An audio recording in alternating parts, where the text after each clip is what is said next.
Welcome to your school news. I'm Brandon Shope. Thanks so much for joining us here today. I hope you're doing well. Topping the headlines this week, the book bus made rounds at Anderson Elementary, giving students books to keep. Wrightsville Beach bond renovations add much needed space for students, and a couple new to Wilmington donates instruments and repair kits to our schools. Our top story this week, the book bus made their rounds at Anderson Elementary. It stopped at K-2 classrooms, giving each student 2 books to take home and keep. With a full report is YSN reporter Peter Pink. Anderson Elementary made the day of hundreds of kids as they all received free books hand-delivered to them by the school's instructional coach, Brandy Metzger. The books were provided by a grant from the First Book organization and was funded by the Landfall Foundation, who donated enough books to supply 2 of them to every child at Anderson Elementary in grades K-2. And best of all, the kids get to keep them for their own personal library. For kids to have books to put in their own personal library, it just means that they have access to reading material at home versus just at school. A lot of kids don't have a very large library of their own at home, so getting these books to add to their library just increases their ability to access reading material. The books aren't just any books. They also tie directly into the curriculum and at-home life. So in kindergarten and first grade, they're each getting a poetry book, a book of poetry. They just completed a unit, or some of them are still working on a unit in poetry. So they're getting a hardcover poetry book, which is amazing. And then all the students in every grade level are getting this book. It's called Full of Love. It's a story about a family that usually has dinner together on every Sunday. So we thought this was the perfect book right now to do as the family book club, because we know that Sunday dinners aren't happening for a lot of kids right now. So we're going to talk about how family time is different in our family book club. All in all, it was a very successful event that all the kids loved. Reporting for your school news, this is Peter Pink. Wrightsville Beach Elementary students are taking on Plan B learning in a brand new building. With renovations to the existing building as well as a new second-floor addition, Wrightsville Beach Elementary School has more than doubled in size. In total, they have added nearly 18,000 more square feet. The new addition is constructed in compliance with FEMA requirements and is elevated above the floodplain. Now, each classroom has an individual air conditioning heating unit that allows the thermal comfort of occupants to be monitored on a classroom-by-classroom basis. Touchscreen monitors provide the latest classroom technology for teachers and students to utilize during instruction. Since 2012, classroom space at Wrightsville United Methodist Church, along with numerous on-site mobile classroom units, have been utilized to address student overcrowding. With the new addition, all students and staff are now accommodated under one roof. I spoke with staff members who say the new space was much needed, and they are thankful to be teaching and learning in a state-of-the-art facility. Long process. It's just not an overnight thing. It's taken a lot of hands and a lot of feet from a lot of great people, and it's taken a lot of time. And so to finally be here, albeit in the midst of these new circumstances with the pandemic, it's still very, very exciting to all be together under one roof. That's been a long time coming for this school. It hasn't been, it's been many, many years since that scenario has been feasible, because we were so small, but the population kept growing that we had to have alternative places to house students in the way of many mobile units, even use of the church. It was just all hands on deck trying to facilitate our numbers here. We're still a small school, but the original building only had 7 classrooms in it. So from there, in 1954, obviously things have been growing exponentially. So just for the first time in so long, to be all together under one roof it's what the doctor ordered. It was what was needed. You could feel it. It's palpable, the excitement and the togetherness, which even though we've had to be somewhat apart most recently, it's still something that makes a huge difference for us. New Hanover County Schools is benefiting from New Jersey retirees who recently relocated to Wilmington. Mrs. Costa just retired as an elementary principal in New Jersey, and Mr. Costa is a retired K-12 educator and university administrator who began a career in education as a band and orchestra director. The couple decided to make a wonderful donation as they build connections in their new community. Mr. Costa and his wife donated a number of violins, cellos, a few band instruments, repair parts, tool kits, and easy-to-use repair manuals. The orchestra teachers can use those repair kits and manuals to increase their knowledge and help students learn more about the creation and maintenance of their string instruments. Mrs. Gattuso, the NHCS orchestra team lead, Mr. Hewlett, the Roland Grice band director, and Mr. Keith, the Roland Grice custodian, met the Costas and helped unload all the donated items. The items will be assessed and inventories and then distributed to all New Hanover County schools in need. The school system is thankful to citizens like the Costas who want to give back to their community and the education of our students. Andy Webb, an instructional coach at Forest Hills Global Elementary, received a $1,000 Global Literacy Community Grant. She will use the funds to purchase global children's literature for the school, as well as Spanish early readers and books for American Sign Language. The grant was made possible by the Center for Educational Resources in Culture, Language, and Literacy and Worlds of Words at the University of Arizona. It is designed to explore the use of global children's and young adult literature and world languages to build intercultural understanding. The books will help teachers go beyond surface information and to explore the values and ways of living as well as languages within a variety of cultures. The students at Forest Hills Global are excited to get the new books, and they are ready to begin reading and learning about new cultures. This is your school news on cable and online. Look for our blue logo for all the latest news online right now at nhcs.net.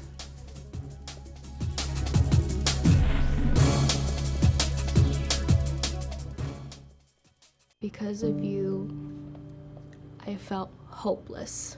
Because you said rude things about my work, I started to question my own voice. I know it was a joke, but it still hurt me. Because of your negative comments online, I've almost quit doing the one thing that makes me happiest in life. Because you shared something about me that was private, I felt embarrassed. Because you said hi to me on the first day of school, I felt included and I knew that I was going to be okay. Because of you sharing your story with me, I feel comfortable sharing my own. Because you were there when I was coming out, you helped me regain my confidence. I'm still here today because of you.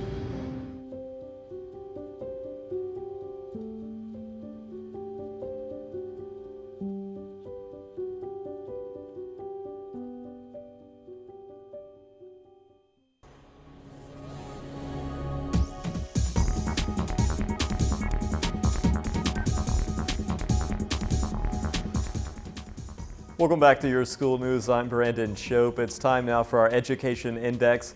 It's a look around the nation and the world at some of the top stories in education. Topping the index, most parents feel that their children will be falling behind in schooling because of COVID-19 and remote learning. A Pew Research Center survey actually found that 32% of parents are very concerned and 36% of parents are somewhat concerned that their children will fall behind in school as a result of any disruptions caused by the COVID-19 pandemic. Now, some schools are, going hybrid with hybrid learning, and some schools are doing the in-person learning. Parents are very stressed on what to do with their children. 54% of parents of children receiving in-person only instruction are very satisfied, and 36% are somewhat satisfied with the way schools have handled the situation. For parents of children receiving a combination of in-person and online education, 29% are very satisfied, 47% somewhat satisfied. However, some parents are still worried about their children being exposed to the virus at school, with 20% saying they are very concerned and 42% say they are somewhat concerned. It may take over a decade to see the final effects of the pandemic on education. The Minneapolis School District addressed its new contract with a controversial digital student surveillance tool at a board meeting on October 27th. Minneapolis and many other school districts in more than 100 cities have partnered with the surveillance company Gaggle, which uses artificial intelligence and a team of moderators to scan billions of student emails, chat messages, and files each year in search of references to violence, self-harm, and misbehavior. This has outraged many parents because some believe that it violates their Fourth Amendment rights that prohibit the government from subjecting people to unreasonable searches. Schools need to be careful because if they don't monitor students enough, districts could be sued for doing too little to stop issues like cyberbullying. But if they take their surveillance too far, they can find themselves in even more legal trouble. Finally, in the United Kingdom, the government has rejected an extension that would give disadvantaged children free school meals over the October half-term and Christmas holidays. A petition was spearheaded by soccer star Marcus Rashford and signed by more than 300,000 people. It called for every child under 16 who has a parent that receives government benefits to be given school meal vouchers for the upcoming holiday breaks. However, it was rejected by Parliament. Rashford launched a successful campaign for the provision of food vouchers over the 6-week summer holidays after schools were closed for the first time in modern British history. The scheme cost an estimated £126 million, which is equivalent to $165 million US. Spokesperson for the Prime Minister's office told reporters that it's not for schools to regularly provide food to pupils during the school holiday. The government says they have allocated £63 million to local authorities to use towards meals if they choose. And that's this week's Education Index, a quick look at some of the interesting education stories from around the nation and the world. Now don't go away, we'll be right back. Your school news continues on cable and online. Look for our blue logo for all the latest news online right now at nhcs.net.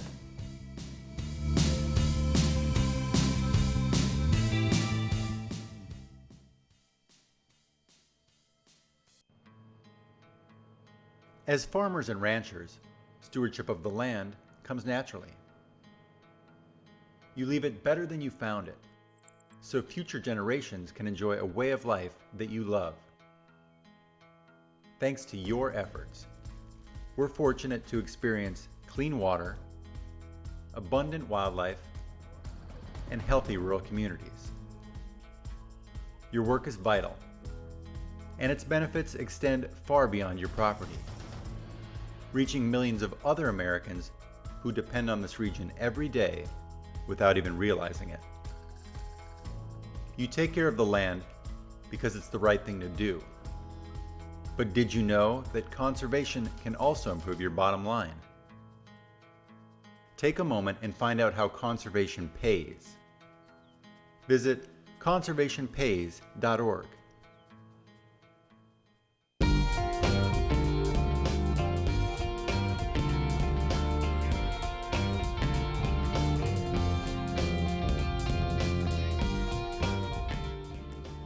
Welcome back to your school news. I'm Brandon Shope, and there's a lot going on Twitter these days, and with our NHCS chat hashtag, you can join in on the conversation. Right now it's time for our What's Tweeting segment, all the latest NHCS news and photos that are creating a buzz on Twitter. To begin What's Tweeting this week, we head over to Carolina Beach Elementary, where kids learned the math basics using pumpkins. The first graders weighed, measured, and even counted the pumpkin seeds in these little pumpkins. This Halloween-themed class project was made possible by St. Paul's United Methodist Church. Carolina Beach donated the pumpkins there to the school. Great work, Carolina Beach Sea Stars. Our next tweet comes to us from Alderman Elementary, where the principal is recognizing some hard-working staff. Members of NHCS's maintenance department visited Alderman recently to replace some of the school's light bulbs. But the routine visit caught the eye of the school principal, Mrs. Taylor, who took pictures of the workers replacing the lights and commended their work in a thoughtful tweet. Thank you, NHCS Maintenance Department, for all that you do. A student over at Holly Tree Elementary recently won a national essay contest. Luca Duma, a fifth grader at Holly Tree, wrote an essay about what he considers as being successful in a U.S. Tennis Association Youth Essay Contest. Already an avid tennis player, Luca wrote about how his performance off the court in school may be more important than what he does on the court. For his essay, Luca won a $100 gift card and a U.S. Open bag. Awesome work, Luca. Next, we head over to Williston Middle, where remote and in-person students work together to solve math problems. Students in Miss Brown's EC math class recently went on a scavenger hunt to find complementary and supplementary angles. Some use paper while others use Google Slides to communicate with their peers to classify the different angles they found. By the end of the lesson, the students knew all about those geometric angles. Nice work, Tigers. Over at Laney High School, students in Krista Cotton's marine science class learned about marine biology with a fun experiment, all while at home. Ms. Cotton showed the class the anatomy of a shark by dissecting one for her asynchronous learning class to see. The students were wowed further when Ms. Cotton found fish and other marines like in the shark's stomach. Way to show off science in all its forms, Ms. Cotton. Our final story comes all the way from Baltimore, Maryland, where a former New Hanover County School student has marked a milestone in his professional career. Last month, we heard about Ashley High School alumni Alex Highsmith's first game in the National Football League. On November 1st, Alex got his first career interception against the Baltimore Ravens. Alex has also gotten 8 tackles since we last saw him. There in Pittsburgh for the Steelers. Awesome job representing Alex. We're proud of you, man. This is your school news on cable and online. Look for our blue logo for all the latest news online right now at nhcs.net. Also, make sure to follow us on Facebook, Twitter, and YouTube. And for the latest weather conditions, keep it right here for your exclusive Weather Plus forecast that's on the screen when you need it.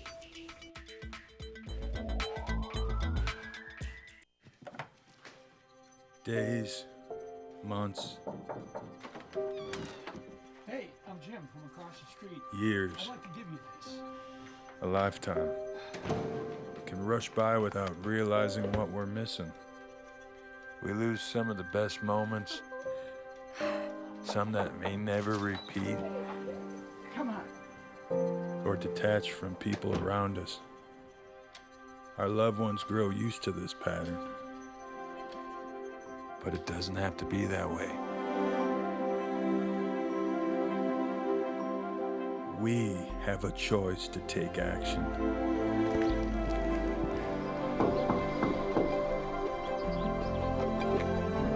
It's never too late to live a full life again. Hear how many of us Vietnam veterans have managed our mental health and reconnected with our families. Visit maketheconnection.net to find out more. Welcome back to your school news. I'm Brandon Shope. Shayla Harper, an ELA teacher at Trask Middle School, was recently named North Carolina Center for the Advancement of Teaching Beginning Teacher of the Year. In this special feature, we will hear her story and learn what inspired her to become a teacher.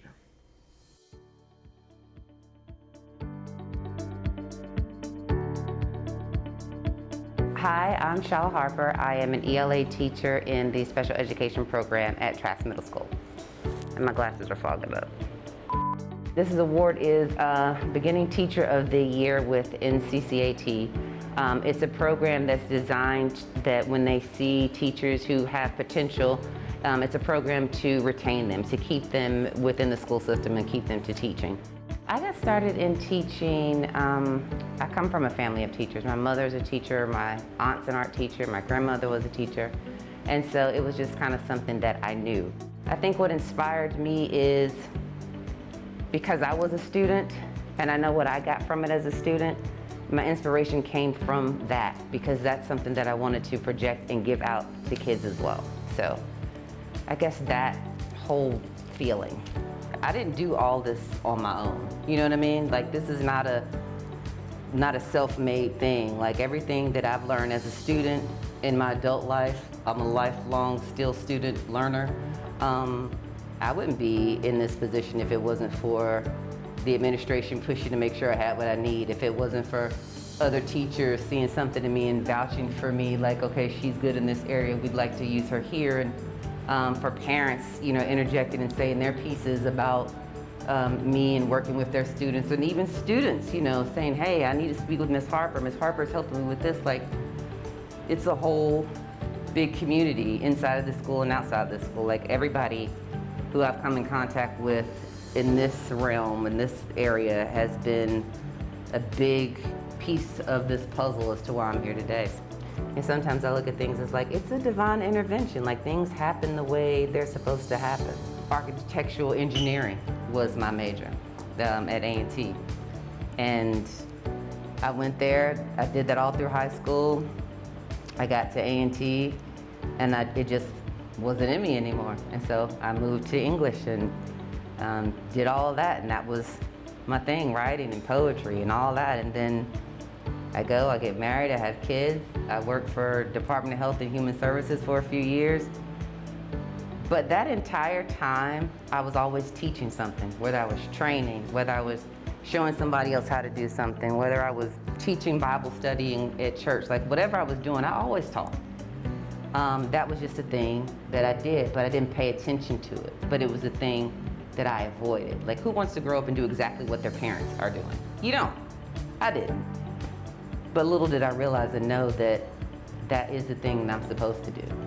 So now that I'm here and looking back on it, I'm like, something that I avoided for so long and tried to run away from for so long was something that I always ended up doing. And now I'm doing it, and I'm actually seeing the fruits of my labor, and it's almost like it was destined. I think maybe if I wasn't so determined to try to do my own thing, then I probably wouldn't have had those experiences. I probably would have been led to do what other people wanted me to do.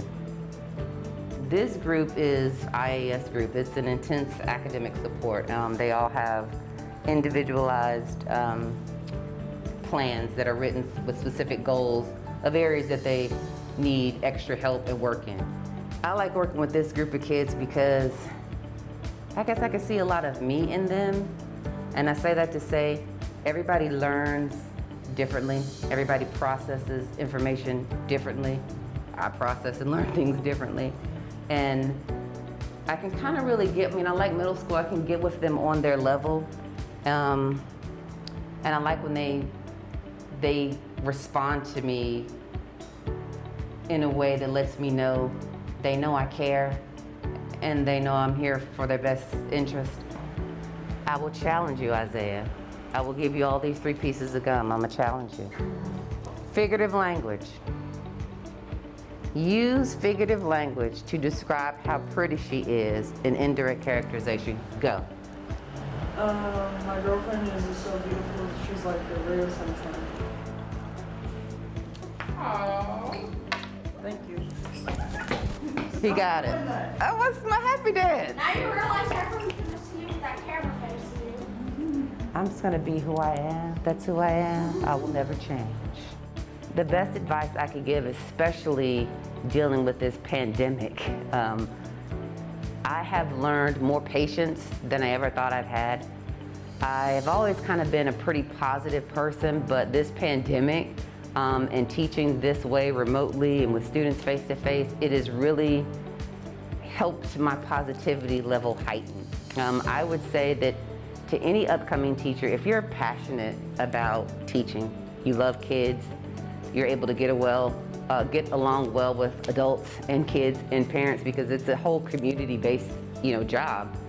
To come into it with an open mind, come into it with, don't get too overwhelmed. I'm sure everybody has great ideas, but come into it and be organized and be passionate and just be able to do everything from a place of love. That's really the thing that gets me through, is if I do it with love and I come from a place of love, that's positive. No one can ever denounce that. And I would just say, just be positive and just come in with an open heart and an open mind. And I think any upcoming teacher, if that's their passion, they'll do well in that. What an amazing story. Over the past couple of weeks here on Your School News, we have featured how elementary schools were making it work under the AABB Plan B model. This week we continue this series with a look at how middle schools are making Plan B a success. We visited Jennifer Myers, 8th grade math teacher at Myrtle Grove, in this special feature.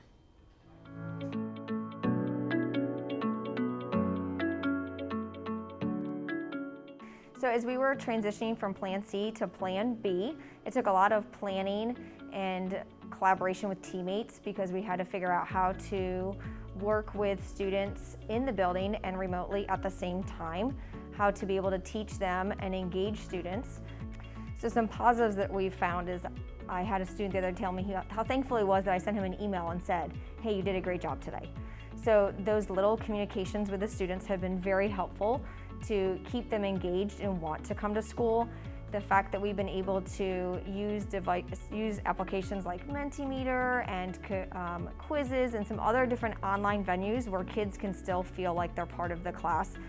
And that we can use the Zoom on we have Record X's, which have been great too, because we can actually show students there. The students feel like they're part of the class because we can interact on our screens and share that on the Zoom. So the students do see real time what everyone else in the classroom is seeing. So that has helped with the students that are remote. Students in the class truly just want to be in the building. So the fact that we have been able to do that small group and sit and work with them has been a huge success. And they're growing so much faster when they're in the room with us, and they understand the content a lot quicker, and we're filling in gaps, which is a huge success for us. So it has been a really kind of confusing time, but it turned out really well, and I really do enjoy the Plan B more because I think it's easier for me to kind of get through it, and it's like really easy for me, and I feel like I should be in the classroom because I don't really focus on remote much. I feel like in-person vision to vision is way more better for me. So whenever like I see my Plan A students, I just feel like I want to be with them so I can understand more. So there's a couple big battles, and one of them has been time. And so learning how to teach differently, to teach in a different format that you're engaging students that are in front of you and students that are remote. So it's a learning curve with technology for a lot of teachers. It's a learning curve with time because our time is consumed with the students that are in the classroom, offering time for students that are remote. And we also have cleaning and walks and keeping students distanced, so that takes a lot of time of the day, and meetings still that we have so that we can best meet the needs of all of our students. So our time has been very limited, and that's probably one of the biggest hurdles to overcome, and that learning curve for some of the technology of how to incorporate and blend the two different classrooms together. So some of the time things have been overcome because our team, at least my team of math teachers, we work very closely collaboratively. So we have designated time on Wednesdays where we work together, and that is designated time that is not compromised at all. And then we routinely are messaging and meeting and discussing and sharing and dividing the jobs, right? So we're collaborating together. In fact, we even do our own Google Classroom together so that we are uniform across the board as well. The biggest thing we've been just telling our parents and our students, and we keep telling ourselves, is to be patient, right? We are all working on this together. We will be successful. The students are being successful. We just have to keep supporting each other, and it is getting easier. It's getting easier on the students, it's getting easier on teachers, it's getting easier on parents. We really don't like this new normal. We do want all of our students in the classroom. We do want to see their faces every day. We want them to be successful and to grow. And so we're just asking for patience as we figure out this new pathway and journey.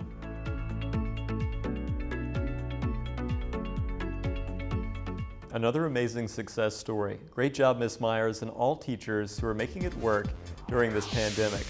That's all we have for today's show. Keep it tuned here each week for all the latest from New Hanover County Schools, and be sure to like us on Facebook, follow us on Twitter as well. I'm Brandon Shope. Thanks for watching.